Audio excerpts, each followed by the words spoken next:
Ridley, aka the God of Death, was the feared combat tactician and face of the space pirate movement, and during his time he was well renowned for his ability to come back from seeming utter defeat at the hands of his eternal rival Samus Aran, even managing to arguably win 2 of the 3 of their final battles before finally succumbing to the power of the bounty hunter at the end of Super Metroid, marking his true death.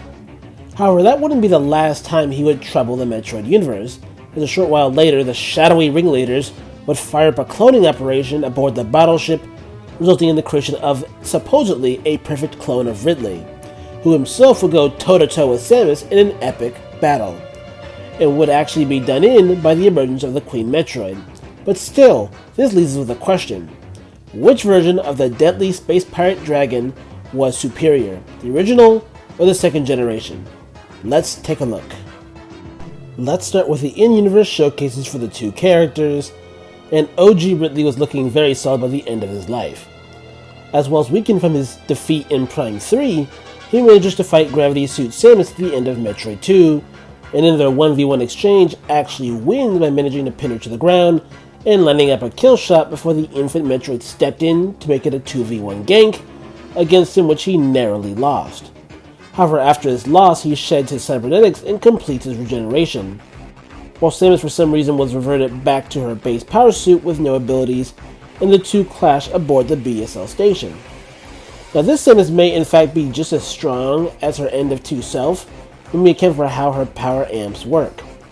Individual power boosts for Samus raise her strength by 5 times per amp, which we know she gets from one of 3 sources, those being her suit upgrades, 2 have from having the will to continue fighting, and 3 from outright rage. With this, you may think that the start of Super Metroid Samus is 25 times weaker than her end of 2 self, having lost the Varia and Gravity suits, but in the manga, Samus experiences a rage boost from seeing another space dragon named Greed, who didn't even engage in a real fight, just taunted her, leading her to make this monster of a basic shot. Now you have her arch nemesis, plus it's an actual fight, but it's a fight over the infant Metroid, whom in Fusion and Other M, we know she feels extremely indebted to. It would mean that despite both Ridley and Samus being weakened in this exchange, both are actually as powerful or stronger than the version of themselves from the previous game. This leads to their final battle, in which Samus not only obtained 2 more powerful suit upgrades, but also has passively gotten stronger over the course of the game via her willpower amps. In the manga, we learn that between the Uton fight and the Integra fight, which takes us about a week apart, Samus passively gains 500 times power boost, or roughly 71 times stronger per day, and that week was spent doing nothing of consequence. Given Samus has been killing pirates the whole time, which even one of so much as begging for mercy is enough to trigger Samus into a murderous rage consistently, saying she is 500 times stronger over the course of Super Metroid is actually a lowball, and whilst Ridley clearly puts up a hell of a fight, being credited as not being easily dismissed and requiring Samus' full power to defeat, certainly very impressive, he still goes down. But what about Clone Ridley? After all, if Samus' passive amps are so crazy, how can Clone Ridley possibly lose? Well, simple. Samus wasn't getting amped. Remember, Samus' amps come from having a fighting spirit.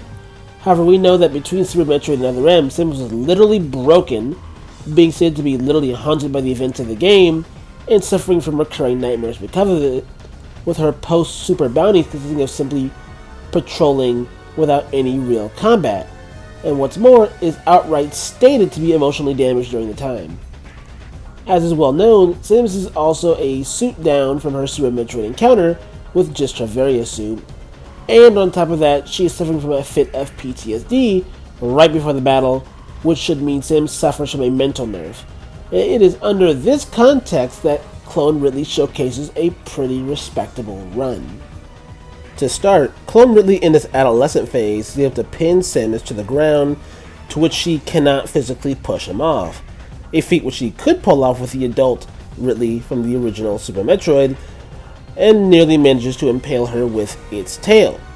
However, this is just small potatoes. Its final fight against various Suit Samus here has some additional context, as Anthony is made aware of his presence before even Samus is, and Samus of course has her PTSD moment, allowing the clone to grab a hold of her various suit, and is credited as having crushed it through sheer strength, disabling it, as well as dragging her along the side of the wall like this is Super Smash Bros.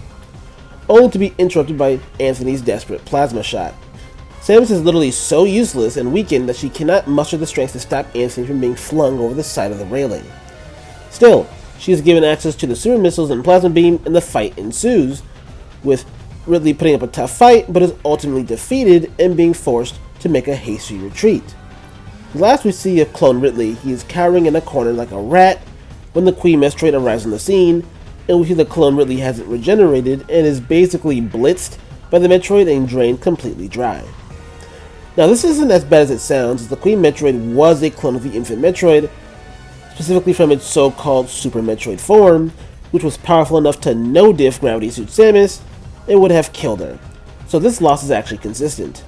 But as you can see, a far less impressive run here, as despite not having to deal with the power creep that affects most of the other Metroid games, with Samus being mentally nerfed nearly the entire time, it is clear that Clone Ridley is the one with the worst feats, as he loses to a Samus who he just got several free shots on, and who was at her mental lowest, whereas Ridley forced a motivated, likely enraged Samus to go all out against him. In terms of resilience, it's not a competition. Clone Ridley failed to regenerate after his battle, whereas OG Ridley lived to shrug off his Metroid 2 injuries enough to fly to Sarah Space Colony, is credited as having slaughtered literally everyone, and then goes to Zebes. I declare original Ridley the victor. Well, that's all I have for today. What do you think? Do you think Clone Ridley still has a chance, or do you stand with the OG all the way? Let me know. But until then, be safe, be wise, and I'm really sorry that this wasn't an actual April Fool's video. Take care.